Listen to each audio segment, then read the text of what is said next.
Hi friends, good evening. இன்றைக்கி வந்து நம்ம டின்னர் வந்து ஒரு சூப்பரான இன்ட்ரெஸ்டிங்கான ஒரு ரெசிபி தான் பார்க்க போகிறோம். அது என்னென்னு பார்த்தீங்கன்னா ஓட்ஸ் பேன் கேக். இது வந்து ஓட்ஸ், பனானா, வீட் ஃப்ளார் வச்சு நம்ம செய்ய போகிறோம். இது வந்து நல்லா சூப்பராக டேஸ்டியாக இருக்கும்.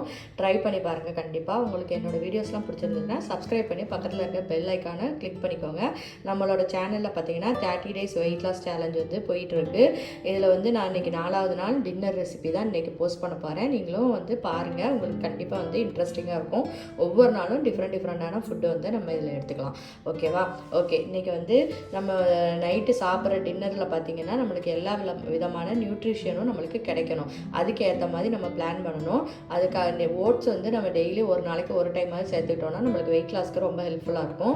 அது மாதிரி விட்டமின்ஸ், ப்ரோட்டீன்ஸ் எல்லாமே வந்து நம்ம கரெக்டான விதத்தில் எடுத்துக்கிட்டால் தான் நம்மளுக்கு வெயிட் லாஸும் நல்லபடியாக நடக்கும். நம்மளுக்கு வந்து பாடி வந்து டயர்ட் ஆகாமலேயும் இருக்கும். நம்ம முகமெல்லாம் வந்து வாடி போகாமல் இருக்கும். அதுக்காக தான் அதுக்கேற்ற மாதிரி நீங்கள் ஃபுட்டை வந்து பிளான் பண்ணிக்கோங்க. ஓகேவா? அதுக்கு வந்து நான் இன்றைக்கி வந்து oats banana cake, pancake தான் செய்ய போகிறேன். அதுக்கு வந்து ஓட்ஸ் 1 கப் எடுத்து வச்சுருக்கேன். இது வந்து பார்த்திங்கன்னா நம்ம ஓட்ஸ் வந்து பவுடர் ஆக்கணும். பவுடர் ஆக்கினா தான் பேன் கேக் பண்ண முடியும். அதனால் ஒரு மிக்ஸி ஜாரில் மாற்றி முதல்ல இதை பவுடர் ஆக்கிட்டு வந்துடலாம். அதுக்கப்புறம் ஒரு பனானா எடுத்து வச்சுருக்கேன். இதையும் வந்து நல்லா மசிச்சு எடுத்துக்கிட போகிறோம். நீங்கள் வந்து உங்களால் ஃபோக் வச்சு மசிக்க முடிஞ்சுனாலும் மசிச்சிக்கலாம், இல்லாட்டா மிக்ஸி ஜாரில் போட்டு ஒரு ஓட்டி எடுத்துக்கலாம். ஓகேவா? இப்போ இது ரெண்டையும் அடிச்சுட்டு வந்துட்டு நம்ம அடுத்து என்ன செய்யலாங்கிறத பார்க்கலாம். இப்போ நம்ம ஓட்ஸ் பவுடர் அப்புறம் பனானாவெல்லாம் மிக்சியில் வந்து அடித்து எடுத்துகிட்டு வந்துட்டோம். இப்போ இதை ஒரு பவுலில் மிக்ஸ் பண்ண ஆரம்பிச்சிடலாம். நம்ம அடித்து வச்சுருக்க ஓட்ஸ் ஃப்ளாரை வந்து தட்டிடலாம். 1 கப்பு வந்து ஓட்ஸ் பவுடர் எடுத்துருக்கோம்னா ஒரு அரை கப் அளவுக்கு கோதுமை மாவு எடுத்துக்கோங்க.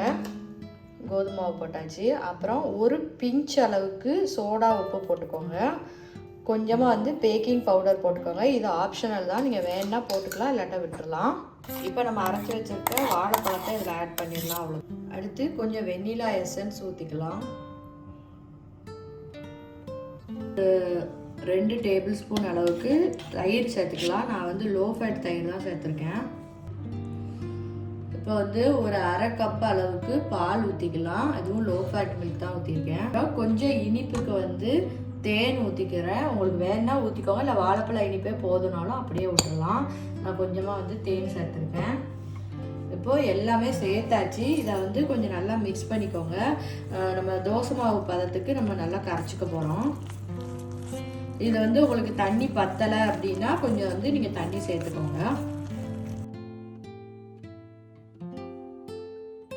நான் உங்களுக்கு வந்து இதை கரைச்சிட்டு காமிக்கிறேன். பார்த்தீங்கன்னா நம்ம நல்லா கரைச்சாச்சு.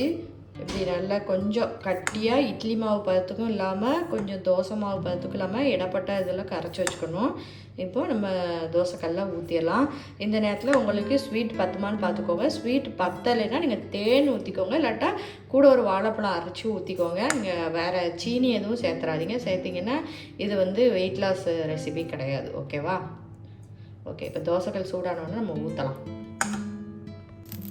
இப்போ வந்து கல் நல்லா சூடாயிட்டு நம்ம வந்து ஒரு கரண்டி மாவு எடுத்து, பேன் கேக்குங்கும்போது நம்ம திக்காக தான் ஊற்றணும், தேய்ச்சிலாம் விட வேண்டாம்.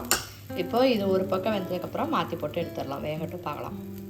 இப்போ வந்து இது ஒரு பக்கம் வெந்துடுச்சு. இப்போ நம்ம மாற்றி போட்டுடலாம்.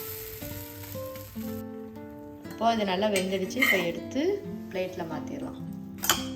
இப்போ அதே மாதிரி மற்றதையும் போட்டுக்கலாம். ஒரு நைட்டு டின்னருக்கு வந்து ஒரு 2 இது எடுத்துக்கிட்டோம்னா நம்மளுக்கு போதும். அதுக்கு மேலே எடுக்காதீங்க. ஓகேவா? இப்போ இன்னொரு இது ஊற்றிடலாம்.